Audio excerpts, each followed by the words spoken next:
सलाह अल बदवील और उनकी पत्नी की मौत सिर्फ एक नाम का खत्म हो जाना नहीं बल्कि एक पूरी कहानी का अधूरा रह जाना है। ये वो कहानियां हैं जो बर्बादियों के बीच भी उम्मीद तलाशती थी।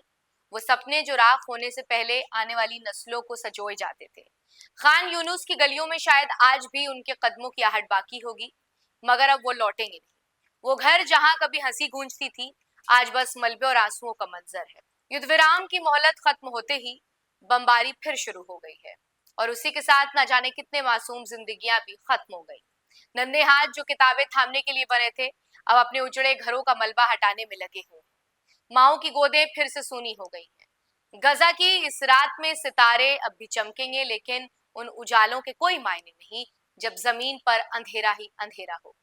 कब खत्म होगा ये सिलसिला?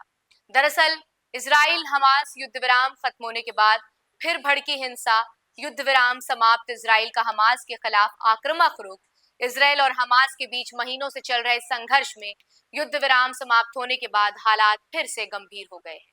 इजरायली प्रधानमंत्री बेंजामिन नेतन्याहू ने साफ शब्दों में कह दिया है कि उनका मुख्य लक्ष्य हमास को संपूर्ण तरीके से खत्म करना है। नेतन्याहू ने कहा है, हम हमास को खत्म करने और बंधकों की रिहाई के लिए हर संभव कोशिश करेंगे। इस बयान के साथ ही इजरायली सेना ने गजा पट्टी पर बड़े हवाई हमले किए, जिसमें हमास के नेता मारे गए। इन हमलों से साफ संकेत मिलते हैं कि इजराइल अपने सैन्य अभियान को तेज करने की तैयारी में है।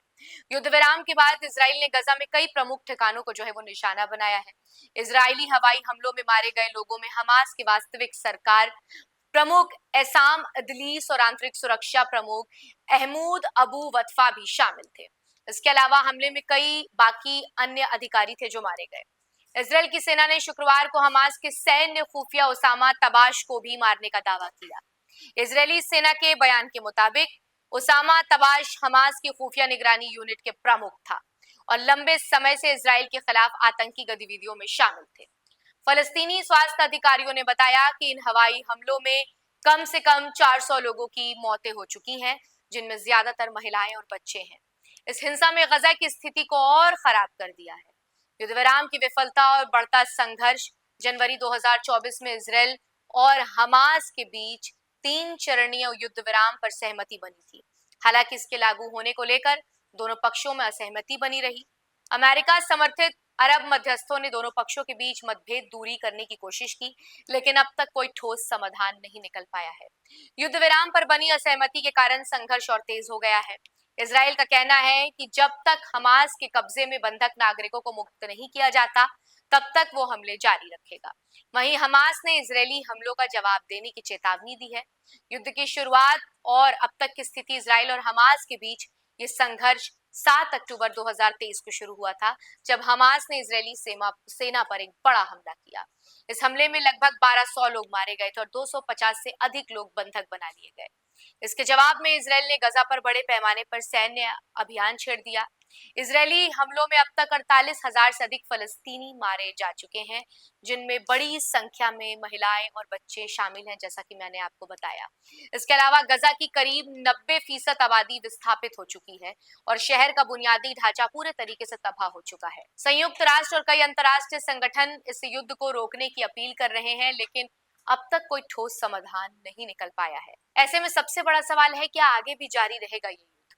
तो आपको बता दें कि नेतन्याहू के हालिया बयान से ये साफ संकेत मिल रहा है कि इजराइल हमास के खिलाफ अपने हमलों को जारी रखेगा। फिलहाल युद्ध विराम की संभावनाएं जो हैं वो खत्म होती हुई नजर नहीं आ रही हैं। वहीं हमास भी पलटवार की एक रणनीति बना रहा है, जिससे आने वाले दिनों में गजा में स्थिति और भयावह हो सकती है। अब ये देखना होगा कि अंतर्राष्ट्रीय स्तर पर इस संघर्ष को रोकने के लिए क्या कदम उठाए जाते हैं, या फिर ये युद्ध और भयंकर रूप ले लेता है। आगे की स्थिति काफी हद तक अंतर्राष्ट्रीय दबाव, अमेरिका की भूमि और हमास की रणनीति पर निर्भर करेगी। यदि अमेरिका इजराइल पर युद्ध विराम के लिए दबाव डालता है तो संघर्ष रुक सकता है, लेकिन अगर इजराइल अपने सैन्य अभियान को जारी रखता है तो गजा में तबाही और बढ़ेगी। अरब देशों और मुस्लिम देशों की नाराजगी बढ़ सकती है, जिससे क्षेत्र अस्थिरता और गहरी हो सकती है। संयुक्त राष्ट्र और अन्य कूटनीतिक प्रयासों के बावजूद अगर कोई बड़ा समझौता नहीं हुआ तो ये युद्ध लंबे समय तक खिंच सकता है, जिससे मानवीय संकट और बढ़ेगा और वैश्विक राजनीति पर भी इसके दूरगामी प्रभाव देखने को मिल सकते हैं। लेकिन कुल मिलाकर ये कहा जाए कि हर गुजरते दिन के साथ जो है वो हमास और फलस्तीन के हालात बद से बदतर होते जा रहे हैं। ऐसे में हमास भी जो है वो लगातार पीछे हटने को तैयार नहीं है।